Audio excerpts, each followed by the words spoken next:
श्रोताओं, शुक्रवार व्रत की कथा सुनने से पहले आइए जान लेते हैं शुक्रवार व्रत की विधि। इस व्रत को करने वाला कथा के पूर्व कलश को जल से पूर्ण भरे, उसके ऊपर गुड़ व चने से भरी कटोरी रखें। कथा कहते व सुनते समय हाथ में गुड़ और भुने चने रखें। सुनने वाले संतोषी माता की जय, इस प्रकार जय जयकार से बोलते जाएं। कथा समाप्त होने पर हाथ का गुड़ और चना गौ माता को खिलाएं। कलश में रखा हुआ गुड़ व चना सबको प्रसाद रूप में बांट दें। कथा समाप्त होने और आरती के बाद कलश के जल को घर में सब जगह पर छिड़कें। बचा हुआ जल तुलसी की क्यारी में डालें। माता भावना की भूखी है, कम ज्यादा का कोई विचार नहीं, अतः जितना भी बन पड़े प्रसाद अर्पण कर श्रद्धा और प्रेम से प्रसन्न मन हो व्रत करना चाहिए। व्रत के उद्यापन में 2.5 सेर खाजा, चने का शाक, मोइनदार पूड़ी, खीर नैवेद्य रखें। घी का दीपक जला संतोषी माता की जय जयकार बोल नारियल फोड़े।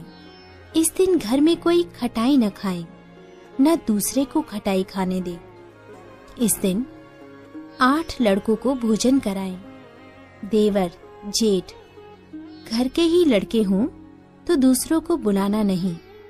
अगर कुटुंब में न मिले तो ब्राह्मणों के, रिश्तेदारों के या पड़ोसियों के लड़के बुलाएं।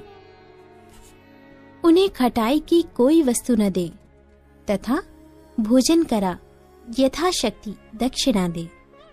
भक्तों, व्रत विधि के बाद आइए श्रवण करते हैं शुक्रवार व्रत कथा का। एक समय की बात है, एक नगर में कायस्थ, ब्राह्मण और वैश्य जाति के तीनों लड़कों में परस्पर गहरी मित्रता थी। उन तीनों का विवाह हो गया। ब्राह्मण और कायस्थ के लड़कों का गौना भी हो गया था, परंतु वैश्य के लड़के का गौना नहीं हुआ था।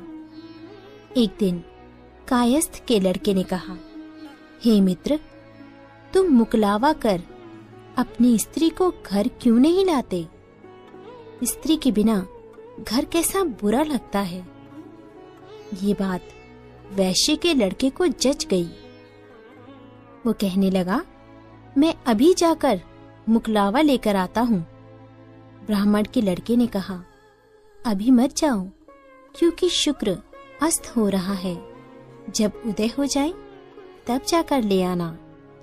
परंतु वैश्य के लड़के को ऐसी जिद हो गई थी कि किसी भी प्रकार से नहीं माना।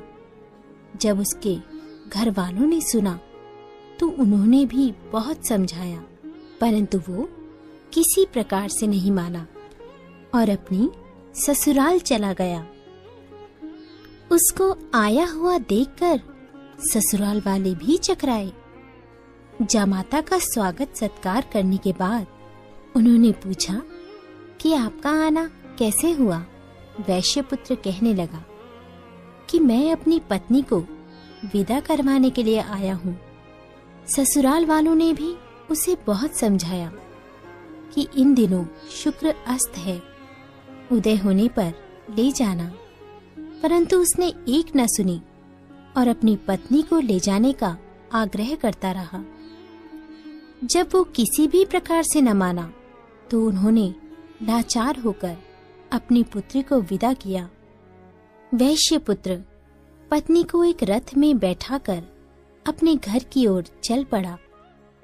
थोड़ी दूर जाने के बाद मार्ग में उसके रथ का पहिया टूटकर गिर गया और बैल का पैर टूट गया। उसकी पत्नी भी गिर पड़ी और घायल हो गई।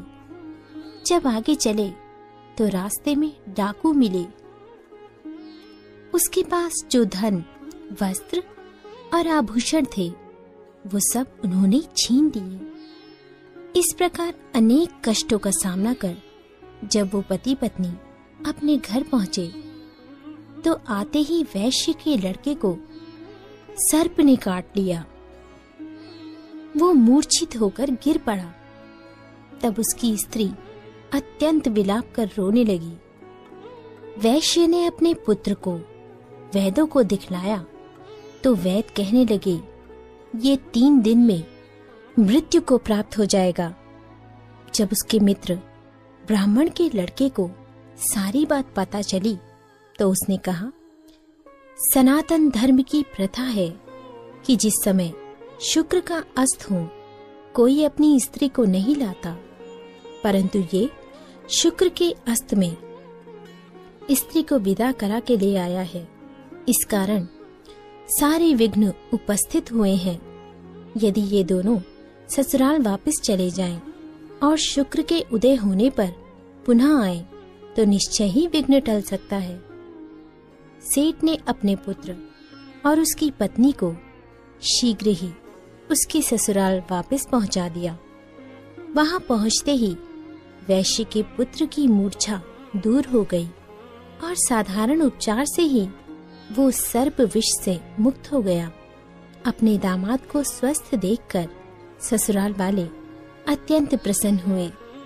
वैश्य पुत्र अपनी ससुराल में ही स्वास्थ्य लाभ करता रहा और जब शुक्र का उदय हुआ तब हर्षपूर्वक उसकी ससुराल वालों ने उसको अपनी पुत्री सहित विदा किया। इसके पश्चात पति पत्नी दोनों घर आकर आनंद से रहने लगे। तो भक्तों, इसी प्रकार शुक्रवार व्रत की कथा का श्रवण करने और पाठ करने